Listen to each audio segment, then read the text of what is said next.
My name is Catherine, and today we're going to go for a walk in the woodlands just outside Upper Harborddown. This is Bran, my walking companion. The main road through Upper Harborddown near Canterbury. And this is the start of the path where we'll be doing our woodland walk today.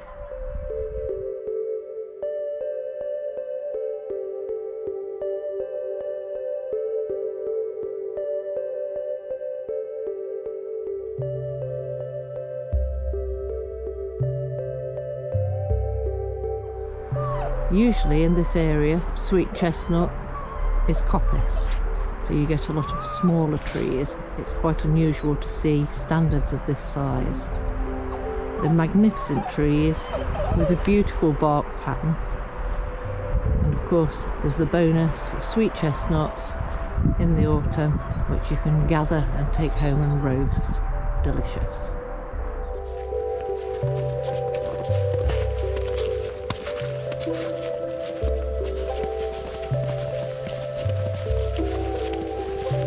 At the top of the path there's a sort of crossroads, and we're going to go more or less straight on.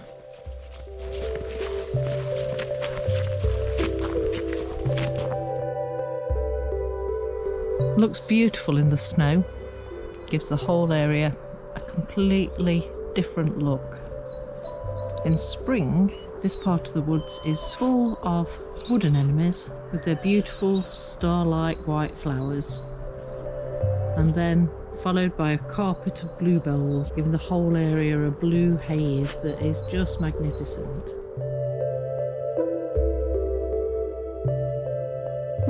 At the end of this little section of path, we're going to turn left, and we're now joining the bridle way, which also comes up from the main road in Upper Harborddown.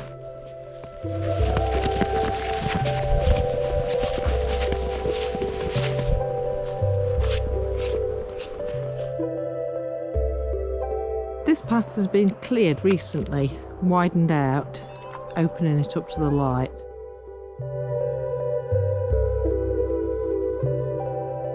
We reach another crossroads and we're going to turn left, following the bridle way.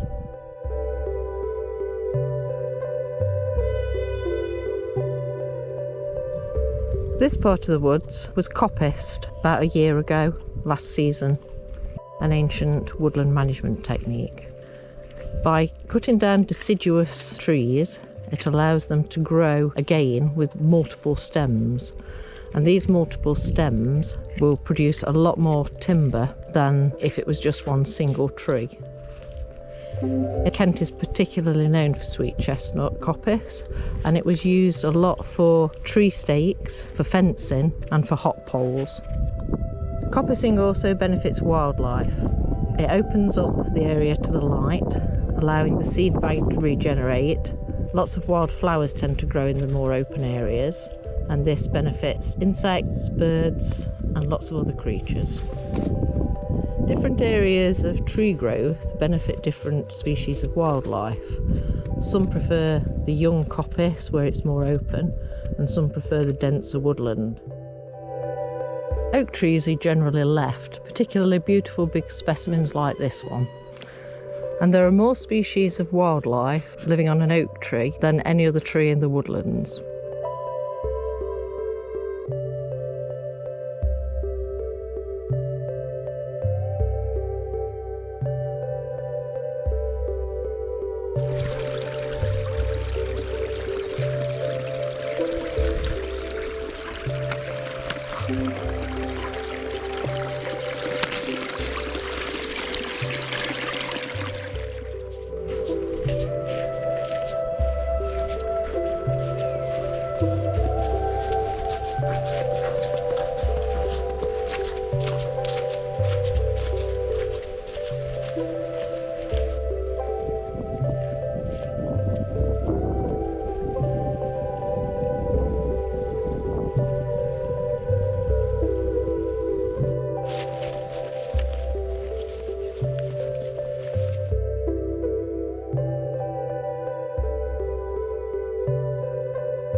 At the moment we're walking alongside the stream.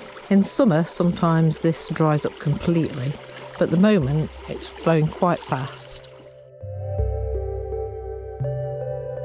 There's a lot of silver birch, and in autumn there is an amazing show of yellow colour. It has very small seeds which travel a long distance, so it grows up very quickly in an area that's been cleared. Birch is also known as a nursery tree. Because it grows up quickly in a cleared area, it provides shelter for other trees.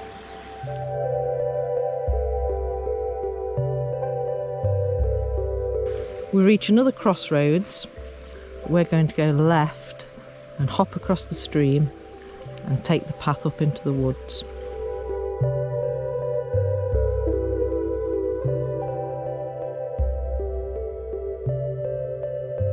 A shelter in the woods and another area of recent coppicing.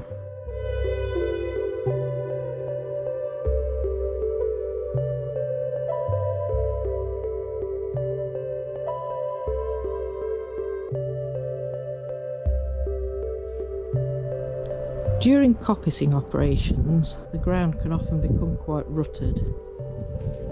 It won't take long for this area to become green again, and in summer it will be dried out and back to a woodland path.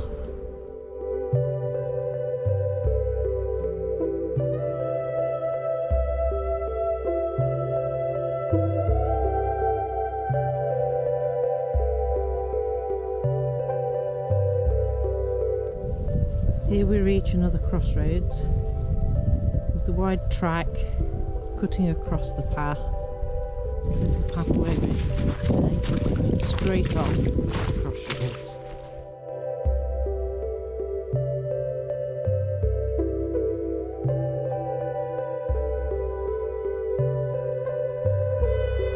At this junction we're going to turn right and go into the coniferous woodland.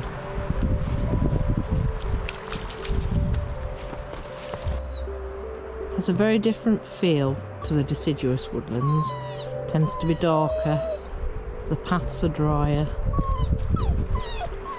the dog's impatient.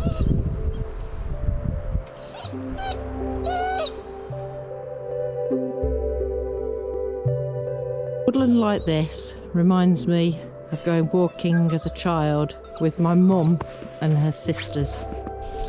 They would often quote poetry at different times, usually just snippets rather than the whole poem. And the one I remember whenever we went into dark woodlands was a small piece by Robert Frost, stopping by woods on a snowy evening. And it was just the last verse that they would repeat. The woods are lovely, dark and deep, but I have promises to keep, and miles to go before I sleep, and miles to go before I sleep.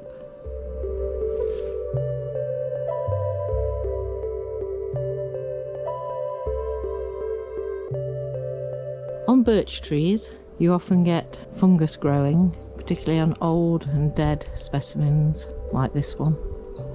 This is birch bracket fungus. I've cleared the snow off one of them to show it better.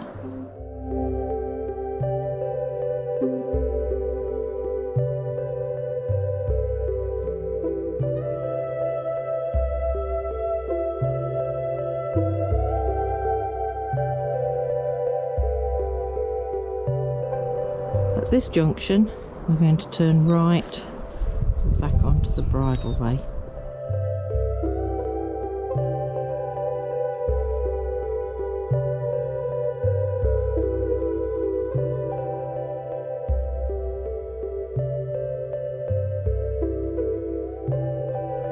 We're now turning left to continue down the bridleway and get back to our starting position.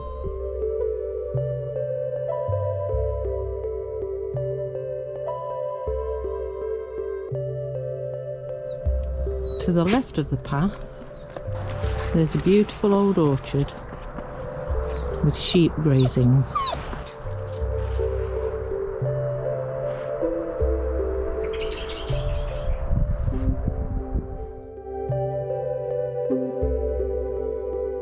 This time we're going to continue all the way down the bridleway to join the road, which will be just a little way up from where we started. This is a deep sunken path, nice and sheltered. However, at the moment there's so much water that there's a stream running down the middle of it.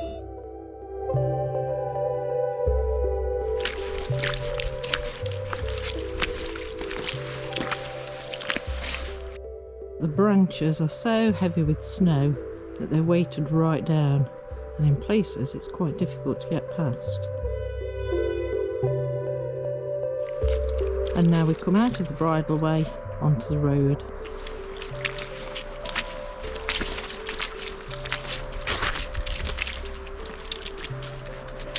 And here we are, back at the main road through Upper Harbour Down, and just up there to the right is the path we took initially.